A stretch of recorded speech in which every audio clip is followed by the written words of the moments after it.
us another round of applause for Lori Taylor, the Urban Bushwomen, for that wonderful dance.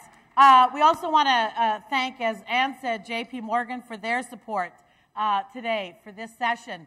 But you know, as you were watching that dance, I want you to think about kind of how Lori described it to us when we were talking to her. She said, it's about a woman's journey that speaks to the larger idea of navigating towards a new place in life while maintaining the culture and roots and values of one's native land or experience.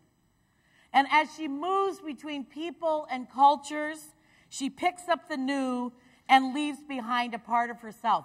Wasn't that so apparent as she was doing it? It was so amazing. And what we loved about this dance coming just before this is that's the story of women's funds. It's the indelible mark that all of us as leaders are leaving on the world in philanthropy, as well as the global network. Now, the power of the global network is both about our ability to change others as well as to adapt and change ourselves. Think of how far we've come. 10 years ago at the annual conference in Philadelphia, we kind of described the expertise of women's funds and women and girls in the agenda as the best kept secret in philanthropy. Today, a decade later, we have set in motion a well-known fact that without the participation of women and girls, our world cannot attain security and prosperity. We have done that. But in order to do that, we've had to reframe our thoughts, our work. For instance, we've changed about how we talk about our work, moving from deficit thinking to asset. 10 years ago, we found that women and girls were often spoken of as victims, absorbing the community trauma. Today, we talk about women and girls leading whole communities to change, to health, and changing the world around them, not as the problems, but as the solution builders, the leaders, the creators. We've scaled up our fundraising models. We've gone from scarcity thinking to abundance thinking. 10 years ago, many of you might remember this, or if you're new to, we used to think one of the biggest gifts and major gifts was $1,000. Maybe a few were at the 10 or 20,000. In 10 years, we have blasted through that psychological barrier of 100,000, and now we're talking about million-dollar gifts. And while there's still some fear lurking inside of us, many of us have thrown off the fear of asking for gifts of $1 million or more because we know that's what is demanded for the situation. And instead of talking about social change and justice, we plan it, we fund it, we measure it, we evaluate it. We get united in our shared vision of what it takes to create progressive and sustainable change. Together, we are advancing the world away from seeing women and girls as a special interest group. Rather, now equal partners at the table. As our influence and size and reach have grown, the world has increasingly knows that the old way of seeing women and girls will not hold. Our work has made it clear that women and girls have to be front and center of every major issue and challenge if we want to create sustainable change. These changes then reflect the power of the global network and are a direct result of the new and diverse women's funds coming to the table, strengthening our network as well as the wider philanthropic sector. We do not look the same, much like Lori did not look the same when she started and when she ended. We do not look the same with our journey here. For today, we are the largest community of women and girl-oriented funds in the world. When I joined the Women's Funding Network, as Ann said, there were 70 women's funds who are members. Now we're at 164. But as our growth continues, we need to embrace and not resist new leaders from a new generation, from all cultures, background, continents, sexual orientations, and gender identities. Because if we want others to embrace us and the newness, we have to be willing to do the same thing. The world of philanthropy has grown rapidly in this time. Between 2000 and 2008, the number of foundations in the U.S. jumped from 56,000 to 76,000. Between 2007 and 2008, More than 8 new foundations were being created every day in the U.S. In other parts of the world, there's been a 300% increase in giving by Brazilians. $5.5 billion has been contributed in India in 2006. And there are 800 new foundations established in China in the last 5 years. In Germany, the number of foundations increased 100% from 94 to 205. In Ireland, foundations increased 257%. Philanthropy is growing and booming throughout the world. And just as we've shifted the shape of the network, we've changed the philanthropic environment. Think of this metaphor when we talk about advocating for more seats at the table for women and girls. As we've worked hard to get those seats at the table, we've understood that the shape of the table needs to change to include all. In this way, we shift the very composition of the table, changing it from a place of exclusion to a place of inclusion. Because, you know, just because there are 1 or 2 women at the table doesn't mean it's moved into being a place of inclusion. And inclusion must be taught every day, in every way, and intentionally. But despite this growth within our network and in the world of philanthropy, we still know we face major inequities that heavily impact women and girls. So listen to a few. Globally, there's been a slow but steady narrowing of the gender pay gap. However, since the 2008 economic crisis in both the UK and the United States, the gender pay gap has actually widened. In the majority of countries, women earn 70 to 80% or 90% of men's wages, with even lower ratios in places like Latin America or for women of color. In the last 30 years, there's been a 5-fold growth of the number of female MBAs, 10 times growth of women in engineers, and yet only 2% of the Fortune Global 500 have women CEOs. In 24 peace processes around the globe over the past 2 decades, women formed less than 8% of those negotiating teams. And yet some of the consequences of war that most impact women were absent from those peace negotiations. In a sampling of 300 peace agreements for 45 conflicts, only 18 mentioned gender violence and sexuality and gender violence. While 29 countries have reached or exceeded the 30% mark of female representation in government, the overall worldwide percentage of parliamentarians is 18.6%. And while women's funds have been instrumental in shining a light on violence against women, up to 70% of women are physically assaulted and raped in their lifetime. So you see, our challenges continue. Even though we've made progress here, we know we need to be moving in another direction. How can we continue to change philanthropy so women and girls are full and equal participants? How can we move the world away from what I call Gender Lens 2.0 to Gender Lens 3.0 as we approach solving the problems of the day? As I sit in meetings with businesses, business people, activists, government representatives, NGOs, I'm aware that oftentimes when we're talking about women and girls, the conversation in the room is what I believe to be focused most often around Gender Lens 2.0. It's about girls' education, microfinance, girls in sports, jobs for women, stopping violence, all of those things which are really critical issues for us. However, in Gender Lens 2.0, the activities are most often, and the analysis is most often applied to the individual, not to communities or systems. And while that might be a starting point, it's not where we should be as we move out of the gate. We must move forward to the next application of Gender Lens 3.0, which requires us to take a deep, deep dive into solutions on issues most impacting women and girls. Seeing Gender Lens means we understand movements are only sustainable when we simultaneously target 3 levels: individual, community, and systems.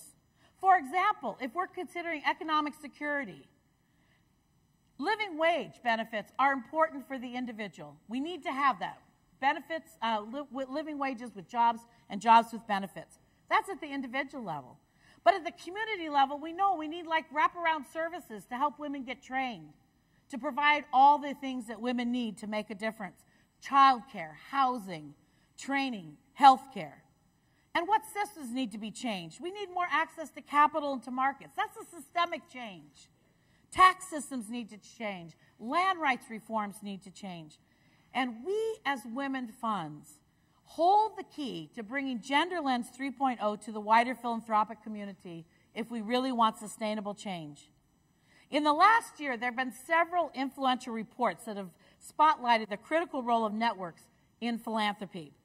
Reports from leading think tanks and journals like the Monitor Institute or the Stanford Social Innovation Review, acknowledging that the world is indeed facing wicked problems. Remember we talked about those problems last time that are interconnected, that have multiple solutions, that sometimes have conflicting solutions. And they're not going to be solved by one approach, one philanthropist, one organization. The importance of collective impact was hailed in the report in the Stanford Social Innovation Review about needing that to move the needle. Now, this is not a new concept for our network. We've seen it in such global campaigns as around violence against women, but we also know that generous support is needed to support that kind of collective impact work. How might we use this to move forward? We need to work collectively. We have funded the lifting up of new voices, but then those voices need to be incorporated. You know, one of the problems with new voices at the table, for some of us who've been around for a while, is we love new voices because we like the bodies, but we want them to act and talk just like us. And we have to be prepared to have action and talk. We need to be able to blow that table apart so that it might look totally different. And yet, as we talk about moving and collective impact and making a difference, it's hard to get the attention of business and philanthropic leadership, who are all over women and girls, but they're at the Gender Lens 2.0. And what we need to be at is the Gender Lens 3.0. That is our agenda as we move forward. What do we have to do to advance that? Well, part of the Monitor Institute report on looking at the future of philanthropy was spotlighting the importance of networks. And in that, they talked about two things: acting bigger, adapting better.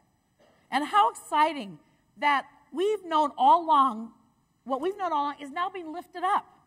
And how exciting that we don't have to reinvent the wheel. But this article lays out a clear framework that resonates with the work Women's Funds do. And so I want to spend a little bit of time talking about those two areas. How do we act bigger? Well, in some ways, acting bigger for Women's Funds comes with the territory. How many times have you been in a room with a group of people in philanthropy knowing you have the smallest pot of grant dollars in the room? And yet, you act much bigger than those numbers, because you know you have some answers at the table that those with bigger pots need and want. So we kind of come along with that. And part of our acting bigger is the fact that we create deep ties in our community with partners. We do relationship building that advocates as a key for social change. We've already acted bigger when we connect grassroots partners to donors, to corporations, to government, to non-government alliances. That's how we act bigger. We have much bigger networks in many ways than our grant-making dollars show.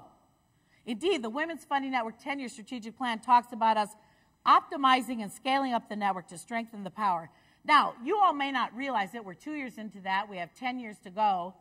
We have 8 years to go. But do you know that the idea in 8 years is that our assets be $1.5 billion, and we're giving away $150 million. So get a cracking. You got a ways to go. And, of course, I'm leaving you with that wonderful task. I'll come back and visit in 8 years and see how you all are doing. But the challenge is already facing, what are the major financial resources we need to do this work? We know it's important to have that, but we also know we can do it. So we have to be acting bigger and really put our mind around that acting bigger. When you walk into the room, it doesn't matter the assets you have. It matters in financial terms, the assets you have are you understand what needs to happen to make change. That is a huge asset. So here are some of the things that the Monitor Institute lists as 5 steps to acting bigger. Understanding the context in which we work. We got this one. We know the context. We listen to our grantee partners. We listen to people on the ground. Picking the right tools for the job. How to use money, leadership, knowledge, networks. Aligning independent action by acting collaboratively. We don't have enough money to act by ourselves. So we've always had to act collaboratively. Activating networks. How many networks can we activate to make this thing happen? Leveraging other people's resources. We're fabulous at that. We're great at leveraging other people's resources. And we need to keep doing that. In the next coming decade, we need, part of our challenge is how do we harness and utilize the power of the global network to increase the scale of our solutions? We're called upon to continue innovating, putting together a network just not of individual funds, but a network that works together in a way that makes the kind of change that needs to happen. Over the past years, 9 women's funds have been asking the question and exploring the new models to grow the financial base and working assets of their organizations. This cohort is called Women's Funds 2.0, and it's studying the feasibility of a shared model that could raise women's funds individually and collectively in value and in changing the world.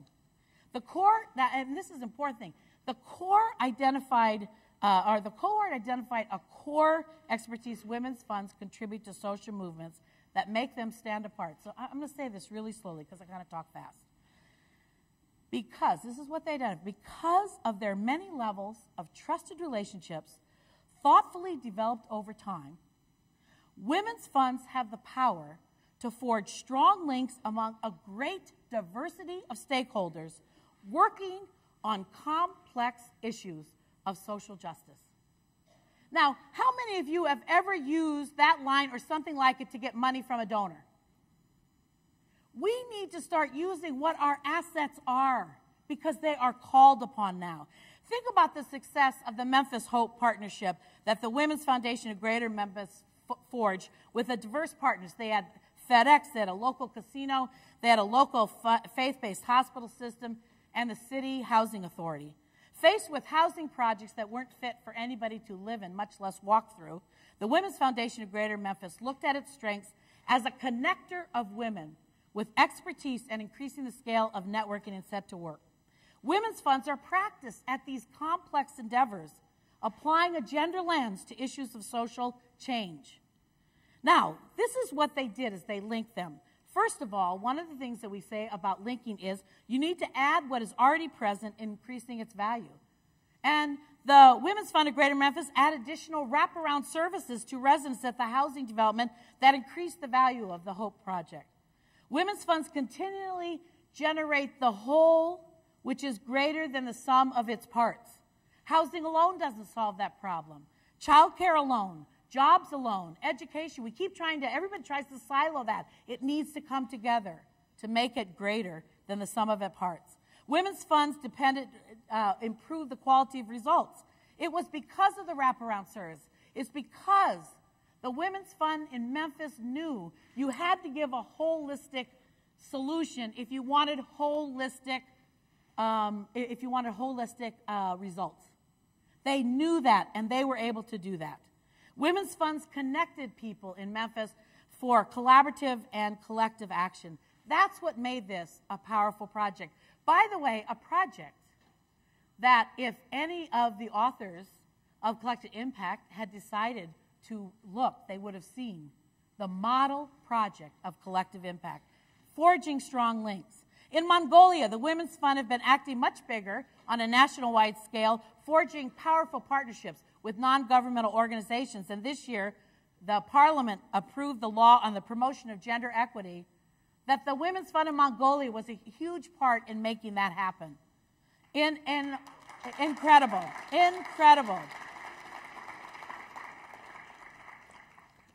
In Hong Kong, the Women's Fund of Hong Kong is leveraging a wide array of partners, everything from leading brokerage firms and investment firms to collaborating with 2 major newspapers in the community to sponsor monthly columns on gender. That partnership has moved them to end up with international exposure in Newsweek and the International Herald Tribune.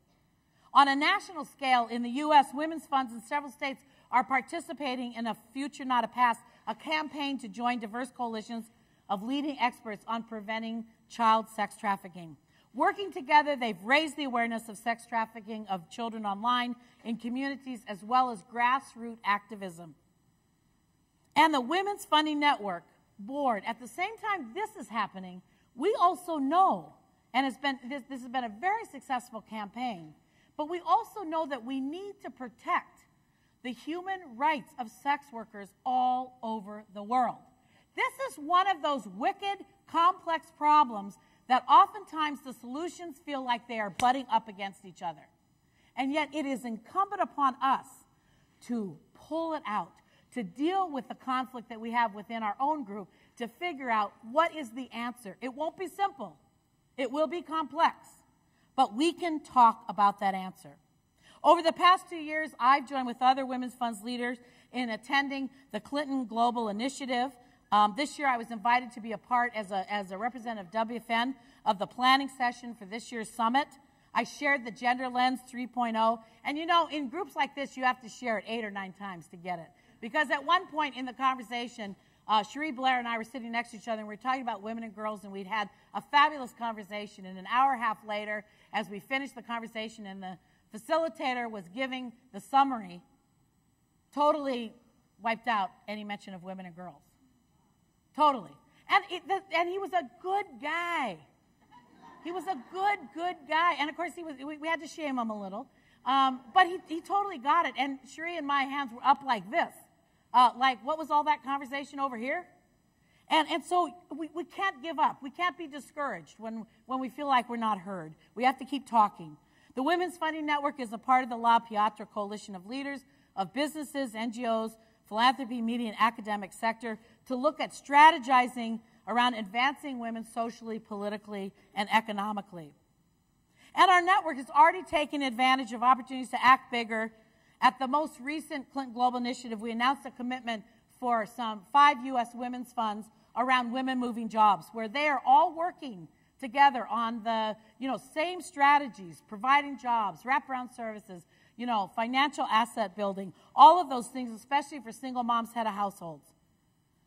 As a global network, acting bigger is only half of the challenge, for we know that around complex problems and scaling up, our work is not enough. Many of us seem to be bewildered oftentimes by what's happening around us as the drivers of women-led social change. We steer clear of it just to make sure that our expertise is translated and part of the equation, because if we do not, no one else will. In the U.S., the Women's Foundation of Minnesota, a part of a very fast-changing community in Minnesota that is increasingly global, with challenges that are no longer can be addressed with just domestic solutions, they got a group of donors and staff to come and took a trip to Africa to meet with the African Women's Development Fund on the occasion of their 10th anniversary. It was an amazing trip. And that's there for us. We have 164 funds. You can visit anybody in any part of the world. You can take your donors there. I was there and I saw the interaction. They looked at issues that were very similar to the ones that were in Minnesota that were also happening in various countries in Africa. They heard how the African Women's Development Fund has promoted women's leadership and political participation from grassroots to highest offices. They saw how another women's fund achieves the same goals. We can do this too. This is why you're in a network. It's to take advantage of those things. So that's what acting bigger is about. We'll have a chance a little later to talk about that with the panel. But the second thing was adapting better. How do we as the monitor frames it adapt better in our global outlook so that the steps we take to act bigger result in measurable outcomes? Well, one, as a network, we can be cognitive of the work that is happening and what is not happening. We need to understand that. We need to keep pace with change. I want to tell you an interesting thing that we've kind of discovered over the last 10 years. It takes about 3 years for a new idea to find its way fully into the Women's Funding Network. 3 years. Now, in the world that's changing so fast, do you think we always have 3 years to do that? We need to strengthen our connections between the early adapters of change and how we take that up. So we need to move. We need to be open to new inputs, always listening, but always willing to change. Change our organizational culture, change how we do our work. We can be as stagnant as wider philanthropy if we do not keep ourselves on that wheel of adapting. Share by default. We are not, we are brilliant women. We are brilliant men who work with us, with brilliant women. We are brilliant funds. But we just like to hide our light under the bushel better than anybody around. We don't write about it. We talk about it among ourselves, but we don't proclaim it, and that's what we need to do. And finally, we need to take smart risks. As a global network, we've only scratched the surface of taking collective risk. Our size and diversity presents a tremendous opportunity for us to do that. They have to be smart risks that reap big rewards. But you know what? Along with risk comes failure. And we need to stop being afraid of failure. Because as women, we've been told that if you fail, you'll be dumped out because you only get one shot. Forget that. Allow failure to happen so we can learn from it. Because if we never fail, then we're not taking enough risk. We're not taking enough risk. Nearly a half a decade ago, we planted the seed of smart risk, and it was out of that grew Women Moving Millions. When that initial 150 was announced, I have to tell you, I was hoping I'd be out of the network before we finished the campaign, because I wasn't sure we would get there. But as we got there, the economic recovery, we ended up announcing in 2009 at 187. And what did I announce yesterday? 197.6. And last night, sitting on the bus with the Boston Women's Fund, I found out, get this, $2.5 million gift had been given. We have now hit over $200 million. $200 million. You know, I have to tell you, there's not a person in this room that thought we could do that. I mean, okay, maybe one or two, maybe Tootie. But really, none of us really thought and yet we did. We took the risk. Swanee and Helen took the risk, brought us on board. We're a part of that. We took the risk. It made a difference. A decade ago, we took a smart risk because we started also training people in leadership and education. We had the Women of Color International Development Incubator, or what came known as WACADI. They raised together $37 million over 4 years. $37 million. And right now, we have the Bridge Builders Choral. Who in the audience is part of the Bridge Builder Choral? Shout it, yeah. I mean, incredible women's leadership right in front of us. The ideas have been to create professional leadership with leadership that goes along with social change within the community. It's these cohorts that have pushed through and said, here is the new leadership as we move forward. Graduates report that they've transformed their visions and themselves as leaders. They're inspired and challenged. But you know what? They're also challenging us to listen, to make them a part of what we are and who we are now. They are not the future leaders. They are the current leaders. And that's what we have to be willing to do. The seeds for dramatically growing our ability are our ability to act and respond as a collective, and they're found in the depth of our shared understanding and our alignment with each other and in these cohorts. The wicked problems before us are in this interconnected world can't be solved, we said, by one entity. GenderLens 3.0 leaders, and that's what we're creating, are those who inspire commitment, trust, and act in an increasingly, listen to this, an increasingly decentralized system of networks within networks, circles, and movements.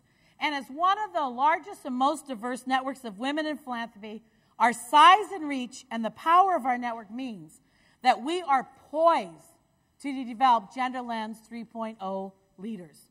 In the coming year, we're going to share all kinds of new ideas about how we're going to move forward with that leadership training.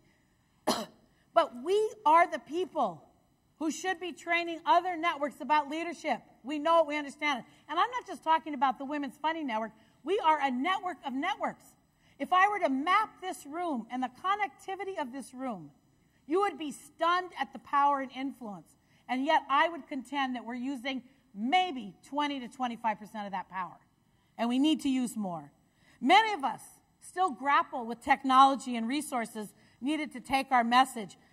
Women's Funding Networks continue to research online tools. How do we work with tools? Because really, right now in the world, the way to share networks is through many of those tools. So we have to share data. What steps can we take to share our data more quickly?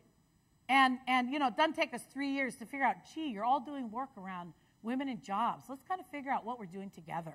We can't do that. Increase connectivity. I just said to you, this room is full of it.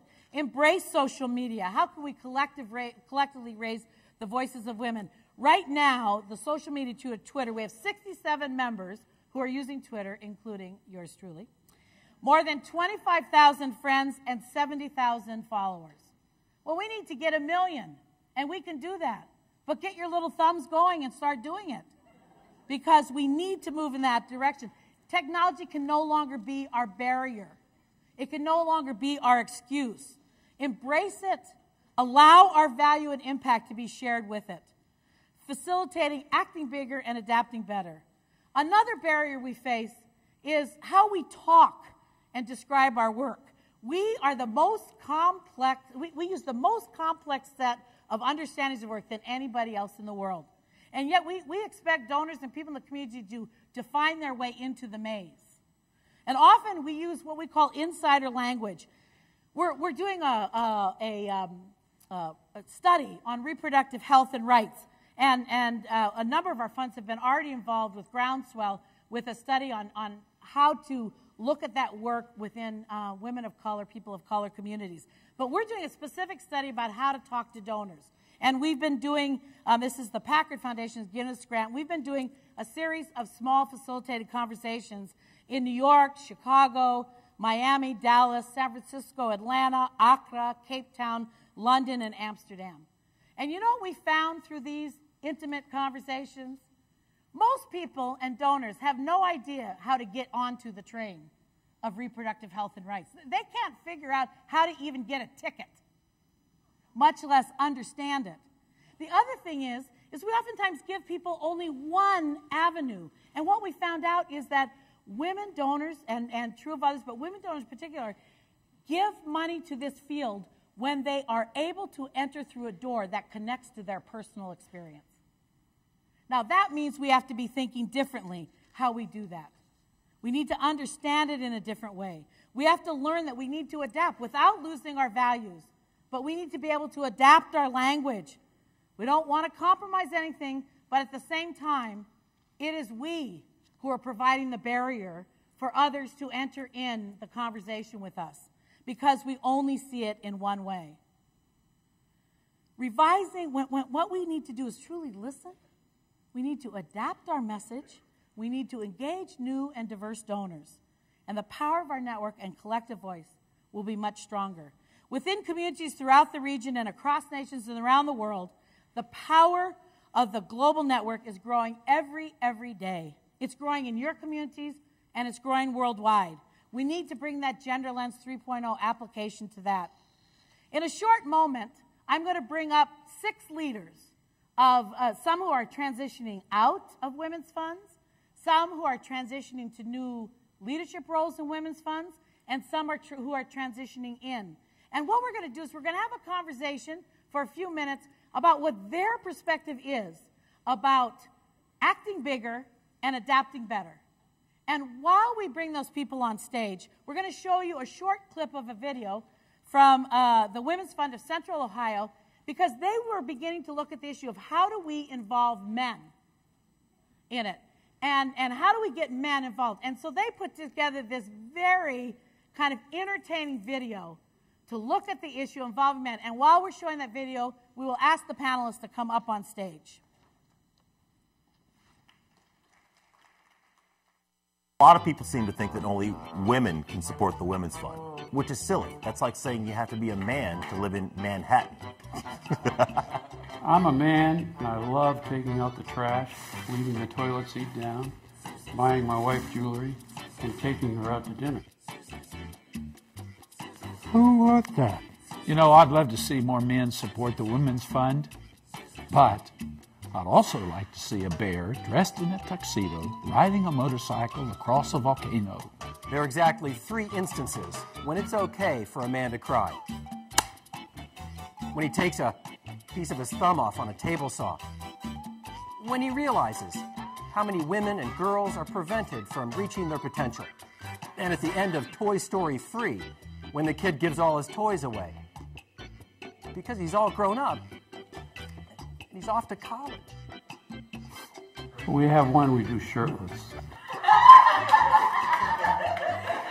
Supporting the Women's Fund is the one thing in life that I enjoy that doesn't require any protective gear. You know those shows where they drop a guy into the wilderness or on the top of a mountain or something and he has to survive the harsh elements using nothing more than a Swiss Army knife and sheer will and gumption? I like those shows. Hey, weren't you going to say something about the Women's Fund? Oh, the Women's Fund. I like that too. Go Women's Fund. I'm a man, and I support the Women's Fund because they are democratizing philanthropy. Donors are listed alphabetically, not by how much they've given. And since my last name starts with the letter C, it puts me near the top. In your face, Strickland.